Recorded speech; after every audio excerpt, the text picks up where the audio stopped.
ये दिल्ली इतिहास की वो बिसात है, हिल गया जहां मुगलों का तख्त और मिट गई अंग्रेजों की हुकूमत, वहां उनके कौड़ियों के गुमान की क्या औकात है। क्षण भर का है जीवन क्यों इतना गुमान है, क्षण भर का है जीवन क्यों इतना गुमान है।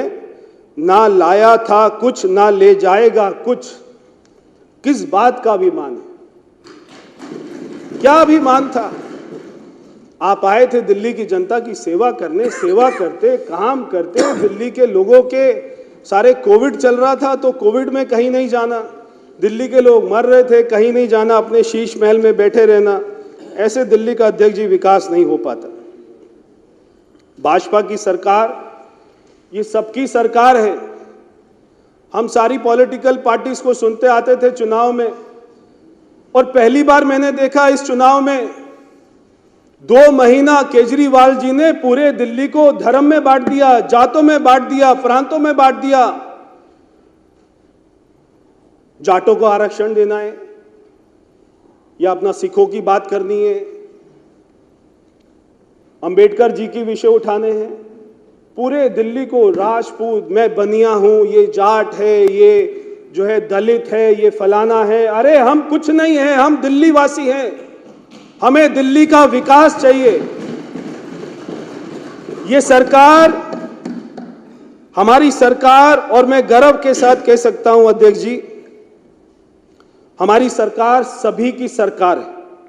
चाहे वो गरीब है, चाहे अमीर है, चाहे वो किसान है, चाहे वो पिछड़ा हुआ है, चाहे वो झुग्गी में रहने वाला है, चाहे वो कोई लोअर क्लास है, मिडिल क्लास है, अपर क्लास है, चाहे बुजुर्ग है, चाहे महिला है, चाहे बेरोजगार है, चाहे विद्यार्थी है। हमारी भारतीय जनता पार्टी की सरकार, दिल्ली की सरकार, ये जन जन की सरकार है, दिल्ली के एक एक व्यक्ति की सरकार है। हम जहां पर जरूरतमंदों के लिए सोशल वेलफेयर स्कीम भी लेकर आएंगे, उसी के साथ साथ एस्पिरेशनल दिल्ली के लिए हम बहुत सारी योजनाएं भी लेकर आएंगे। हमने कहा, और ये प्रधानमंत्री जी ने कहा कि 2500 रुपये महिलाओं को मिलेगा, तो 2500 रुपये महिलाओं को मिलेगा। ये प्रधानमंत्री जी ने कहा। भारतीय जनता पार्टी के मैनिफेस्टो में हमने लिखा कि दिल्ली के जरूरतमंद लोगों के उनके घरों में होली दिवाली पर एक फ्री का सिलेंडर आएगा और पूरे साल 500 रुपये का सिलेंडर मिलेगा। ये भारतीय जनता पार्टी ने कहा है, तो इसको दुनिया की कोई ताकत होने से रोक नहीं सकती। हम झुग्गी बस्ती में शौचालय भी बनाएंगे। आज मैं देखता हूं अनिल शर्मा जी के वहां पे इतनी झुग्गियां हैं, और मैं समझता हूं सारे सदस्यों के यहां पे इतनी झुग्गियां हैं, और आप भी देखते होंगे। और आपको ये जानकर हैरानी होगी कि नई दिल्ली विधानसभा, जो मैंने सारी बातें बताई, पार्लियामेंट भी है, उपराष्ट्रपति जी भी रहते हैं, प्रधानमंत्री जी भी रहते हैं, राष्ट्रपति जी भी रहते हैं, एम्बेसी भी है, वो नई दिल्ली विधानसभा, वहां पे 24 झुग्गियां बस्तियां हैं, वहां पे 16 धोबी घाट है, और वहां पे अध्यक्ष जी 500 लोगों के लिए केवल 2 शौचालय हैं। आप सोचिए, सुबह 4 बजे 5 बजे सर्दी के समय में औरतें, 500 में से 250 औरतें वो 2 शौचालयों को क्या करते होंगे। ये मुख्यमंत्री को कभी चिंता नहीं होती थी, वो शीश महल में लेटा रहता था। सारे लोग मर रहे थे, सारे लोग मर रहे थे। और तो और अध्यक्ष जी, जब मैं एक बार, हमारे यहाँ पे बंगाली कैंप है, जब मैं बंगाली कैंप में गया, और मैं बताना चाहता हूं, एक वहां पे विधवा बहन मिली जिनका नाम था मोनी दास। वो मेरे को, मोनी दास हमारी बहन, ये बोली कि बेटा मेरे 2 बेटे थे, और एक बेटा था रवि दास, एक बेटा था मनोज दास, और उनकी उम्र 37 साल और 31 साल, और जो है रवि दास के 2 बच्चे थे, पीयूष दास और वैभव दास, जो कि 5 और 6 साल के बच्चे। उनके दोनों बेटे, जो विधवा माता है, उनके दोनों बेटे शराब पॉलिसी में ज़्यादा शराब पीने लग गए, और दोनों बेटों ने शराब पॉलिसी में, शराब के चक्कर में दोनों ने दम तोड़ दिया। आज वो महिला अकेली है। और वहीं एक मेरे यहाँ पे झुग्गी बस्ती है, प्रिंसेस पार्क, वहाँ पे दलित समाज की एक वहाँ पे महिला है, बरखा मेहरोलिया, उनकी उम्र मात्र 36 साल है। हस्बैंड थे संदीप मेहरोलिया 39 साल के, 2 बच्चे हैं 14 साल 12 साल के। वो भी उन्होंने भी शराब इतनी पी क्योंकि अरविंद केजरीवाल कह रहा था मैं नौकरी नहीं दूंगा, मैं काम नहीं करूंगा, शराब पियो 1 बोतल के बदले में 1 बोतल दो, और उसका पति भी मर गया। ये केवल 2-3 महिलाओं की कहानी नहीं है, आपके क्षेत्रों में भी वहां पे सैकड़ों ऐसी महिलाएं मिलेंगी, दिल्ली की हजारों ऐसी महिलाएं मिलेंगी जिनके परिवार में उनके बच्चों ने, उनके बाप ने, उनके हस्बैंड ने दम तोड़ दिया शराब पी कर, केवल अरविंद केजरीवाल की पॉलिसी के चक्कर में। इसलिए हमारी सरकार कहती है कि अगर हम सारी झुग्गी बस्तियों में शौचालय भी बनाएंगे तो दिल्ली में मेट्रो का विस्तार भी करेंगे, हम हमारी संस्कृति को मजबूत करेंगे। कल मुझे बहुत अच्छा लगा, कुछ हमारे सदस्यों ने अपने अपने क्षेत्रों का नाम बदलने की बात करी, बहुत अच्छी बात। ये नाम बदलना कोई विकास नहीं रोकता है, ये नाम बदलना हमारी संस्कृति को वापस लेकर आता है। हमारी संस्कृति जो देश में अतिक्रमण करने वाले मुगलों ने अपने पैरों से रौंद दी थी, उसको भी वापस लेकर आता है। नाम बिल्कुल बदलेंगे, मगर नाम के साथ में काम भी करेंगे। हम अपनी संस्कृति को भी मजबूत करेंगे तो अर्थव्यवस्था को भी मजबूत करेंगे। हम दिल्ली का हित भी देखेंगे और देश का हित भी देखेंगे। अध्यक्ष जी, ये लोग कहते थे कि पढ़ाकू सरकार देंगे, पढ़ाकू तो नहीं दी, लड़ाकू सरकार दे दी। पूरा दिन लड़ते रहते थे।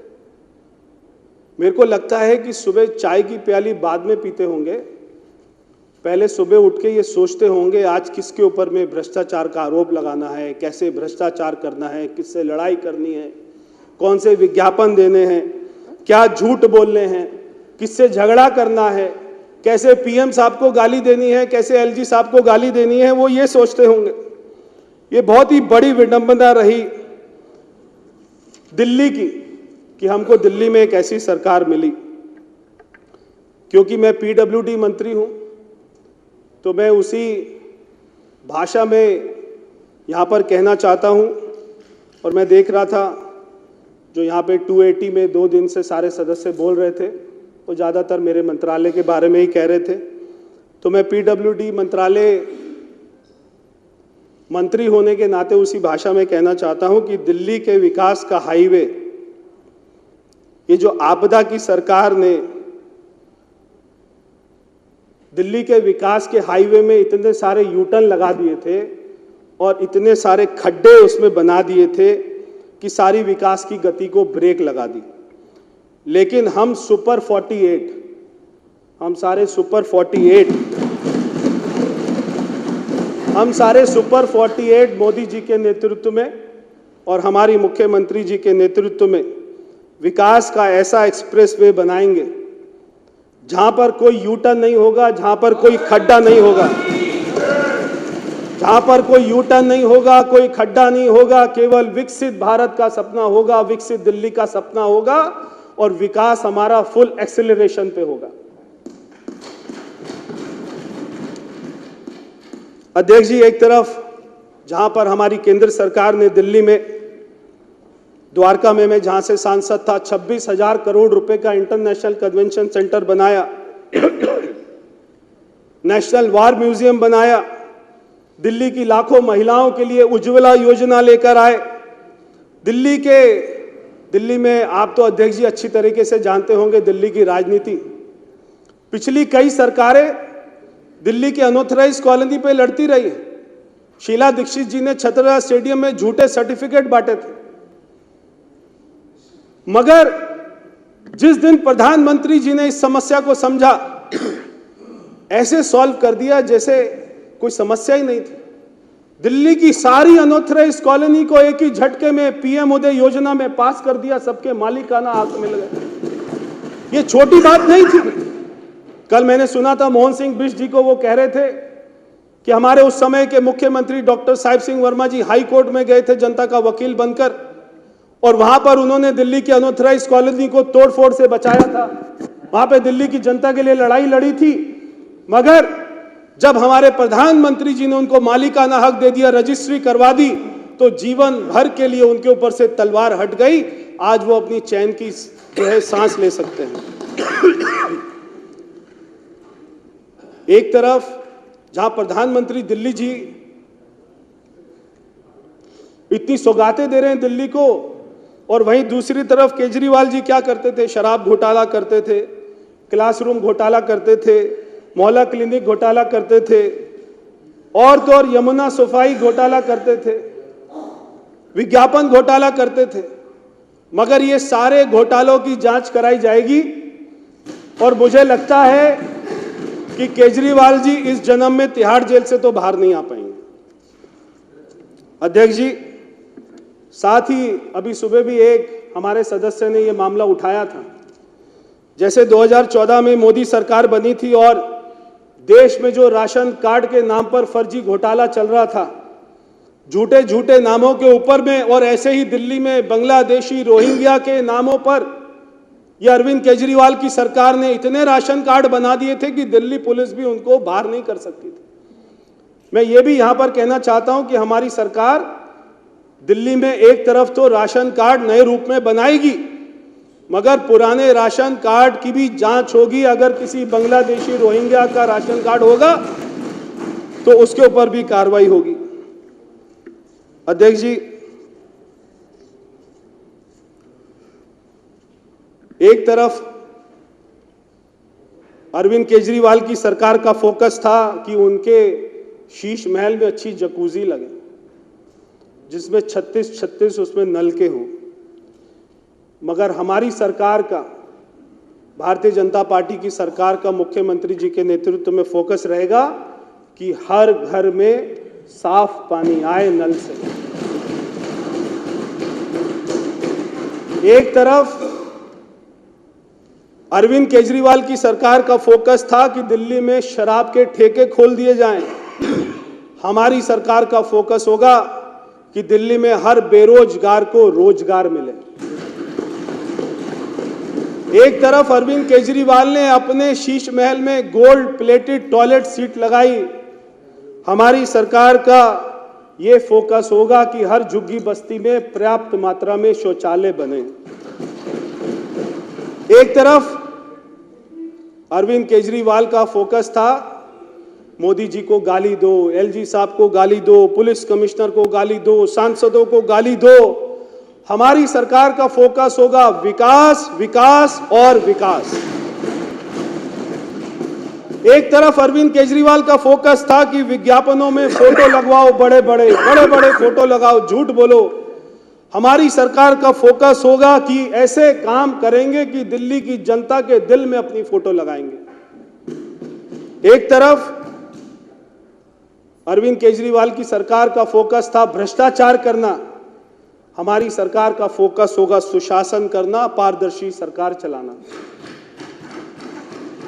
अध्यक्ष जी, मैं बस अपनी बात खत्म करूंगा।